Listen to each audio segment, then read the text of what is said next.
কারবারের অংশীদারি কারবারের আজকে 14 নম্বরের অঙ্কটা। হ্যাঁ, দুই বন্ধু যথাক্রমে 40,000 টাকা ও 50,000 টাকা দিয়ে একটি যৌথ ব্যবসা শুরু করেন। তাদের মধ্যে একটি চুক্তি হয় যে লাভের 50% নিজেদের মধ্যে সমান ভাগে এবং লাভের অবশিষ্টাংশ মূলধনের অনুপাতে ভাগ হবে। প্রথম বন্ধুর লভ্যাংশের পরিমাণ যদি দ্বিতীয় বন্ধুর লভ্যাংশ অপেক্ষা 800 টাকা কম হয় তবে প্রথম বন্ধুর লভ্যাংশের পরিমাণ হিসেব করে লিখি।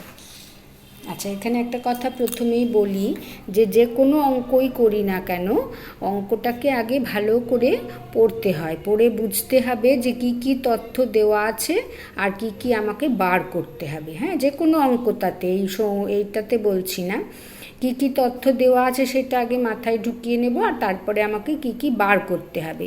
এখানে দেখো দুজন বন্ধুর মূলধন দেওয়া আছে, তার মানে আমরা মূলধনের অনুপাতটা পেয়ে যাব। আর কি বলা আছে যে 50% মানে লাভের 50%, মানে লাভ যেটা হয়েছে তার অর্ধেক পরিমাণ সমান ভাগে ভাগ করবে আর অর্ধেক পরিমাণ মূলধনের অনুপাতে নেবে। তাতে করে একটা শর্ত বলে দিয়েছে যে তাতে করে প্রথম বন্ধুর লভ্যাংশের পরিমাণ যদি দ্বিতীয় বন্ধুর লভ্যাংশ থেকে 800 টাকা কম হয় তবে প্রথম বন্ধুর লভ্যাংশের পরিমাণ কত। এই যে শর্তটা বলেছে মানে আমি এখানে এটা দিয়ে একটা সমীকরণ তৈরি করতে হবে। তাহলে কি দেওয়া নেই? লাভের পরিমাণটা দেওয়া নেই। লাভের পরিমাণটা দেওয়া থাকলে আমি বের করে নিতে পারতাম। তাহলে এখানে আমি লাভের পরিমাণটাকে ধরে নেব। ধরি লাভের পরিমাণ হয়েছে এক্স, লাভ হয়েছে এক্স টাকা। কেমন? 14 নম্বরের অঙ্ক। ধরি ব্যবসায় লাভ হয়েছে এক্স টাকা। ধরি ব্যবসায় লাভ হয়েছে এক্স টাকা। লাভ হয়েছে এক্স টাকা। আচ্ছা, এবারে 50% মানে হাফ, তাহলে এক্স টাকার 50%, এগুলো নিশ্চয়ই বার করতে পারি। এক্স টাকার 50% সমান কত হবে? এক্স গুণিত 50-এর 100। হ্যাঁ, এত টাকা, তার মানে এক্স বাই 2 টাকা। তাহলে এক্স বাই 2 টাকা 50% কী করবে? সমান ভাগে ভাগ করে নেবে। এক্স বাই 2 টাকা সমান ভাগে ভাগ করে নেবে, সমানভাবে ভাগ করে নেবে, সমান ভাগে ভাগ করে নেবে এবং বাকি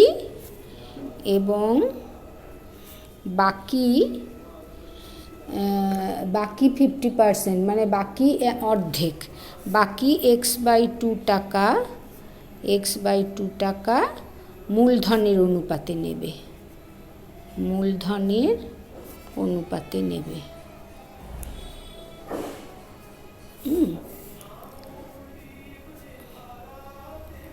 ঠিক আছে?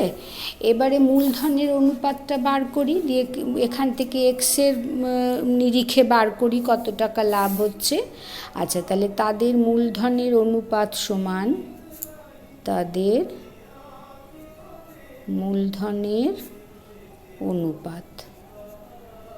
মূলধনের অনুপাত সমান 40,000 = 50,000 হলো। একক দশক শতকে 50,000। তাহলে শূন্যগুলো কেটে দিলে 4:5। আচ্ছা, এবার 4:5 রেশিওতে যদি এক্স বাই 2 টাকা, তাহলে লাভের এক্স বাই 2 টাকা সমান ভাগে ভাগ করে নিল আর বাকি এক্স বাই 2 টাকা মূলধনের অনুপাতে নেবে। তাহলে এক্স বাই 2 টাকাটা যদি 4:5 অনুপাতে ভাগ করে নেয় তাহলে প্রথম বন্ধুর লভ্যাংশ, হ্যাঁ, তাহলে প্রথম বন্ধুর লভ্যাংশ সমান লভ্যাংশ। হ্যাঁ, প্রথম বন্ধুর লভ্যাংশ কত হবে? 5 4 9, তাহলে 9 ভাগের মধ্যে 4 ভাগ ও পাবে, ইন্টু x/2 টাকা। x/2 টাকা তো লাভ এখানে মূলধনের অনুপাতে নিচ্ছে। আচ্ছা, এইখানে আরেকটু বার করতে হবে, বাকি যে x/2 টাকা সমান ভাগে নিচ্ছে সেখান থেকে বার করে নেব কত পাবে তাহলে। আচ্ছা, তাহলে 4/9 ইন্টু x/2 টাকা, প্রথম বন্ধুর লভ্যাংশ সমান এইটা। তাহলে এইটা যদি কাটি এখানে 2, তাহলে সমান হলো 2x/9 টাকা প্রথম বন্ধুর লভ্যাংশ। মানে এই x/2 এর মধ্যে যে অংশটা পাচ্ছি, x/2টা তাদের মূলধনের অনুপাতে ভাগ করে নিচ্ছে, তো এইটা হলো। আর দ্বিতীয় বন্ধুর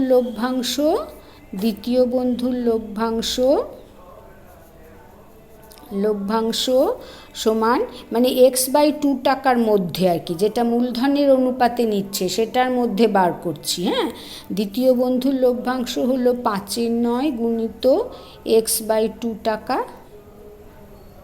সমান 5x/18 এত টাকা। আচ্ছা, এবারে এখান থেকে শর্তটা দিয়ে বার করতে পারি। আর শুধু এটা তো মোট লভ্যাংশ নয়, এটা তো x/2 টাকার মধ্যে মূলধনের অনুপাতে যেটা ভাগ হচ্ছে সেইটাতে যতটা লাভ হলো। এবার x/2 টাকা সমান ভাগে আরও x/2 টাকা। আচ্ছা, এইখান থেকে আমি এক্সের মানটা বের করে নিই। প্রশ্নানুসারে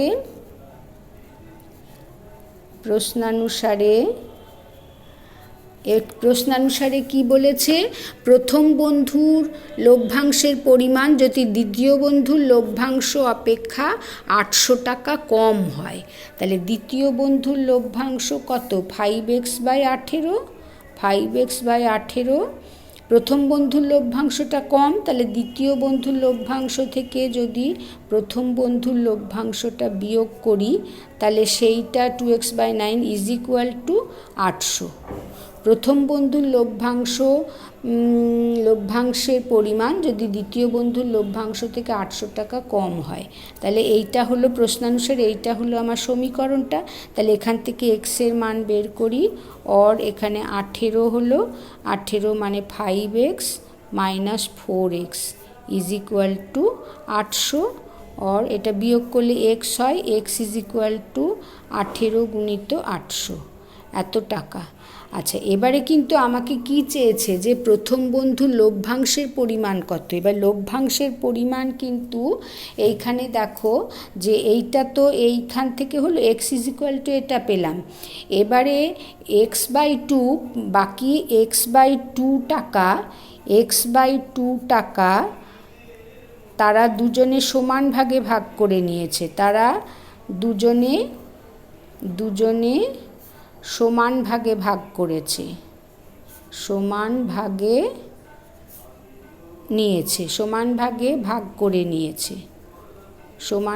ভাগ করে নিয়েছে। তাহলে প্রত্যেকে পেয়েছে কত টাকা করে? অতএব প্রত্যেকে পাবে